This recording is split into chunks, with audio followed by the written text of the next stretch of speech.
તો તમે ફ્રેશ થઈ ગયા.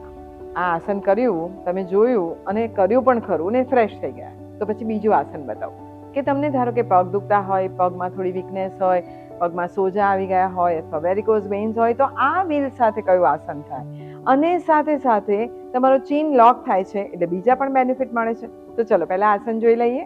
આવી રીતે વ્હીલ પકડીને બેઠા છો, પછી ધીમે રહીને you have to lift your buttocks અને પછી ખભા નીચે અડાડવાના છે, માથું અને ખભા. આ તમે જુઓ છો કે ખભા નીચે અડે છે. ધીમે ધીમે ધીમે વ્હીલ પકડેલું છે, બરાબર સેટ કરવાનું છે.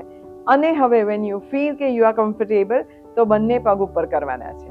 આ બંને પગ ઉપર થયા, આ વ્હીલ પકડેલું છે. હવે તમે જુઓ તમારી ડોક, તમારી આ ચીન લોક થઈ છે એટલે you are working on your thyroid gland and thymus gland. એટલે તમે સર્વાંગાસનના જે બધા બેનિફિટ્સ મળે છે એ પણ આમાં તમને મળી ગયા અને સાથે ફૂલ સપોર્ટ મળ્યો છે. તો જે લોકો હાથથી પોતાની કમરને ઊંચકી નથી શકતા અને સર્વાંગાસન નથી કરી શકતા તો એ લોકો આ બહુ ઇઝીલી કરી શકશે. તો આવો એસજીવીપીમાં. પણ અત્યારે જતા પહેલા બીજું પણ એક વસ્તુ મારે તમને બતાવી છે કે આ વ્હીલ સાથે અમે લોકો 15 આસનો કરાવીએ છીએ અને એમાંના જે અગત્યના આસનો છે એ તમારી સાથે આજે શેર કરું છું.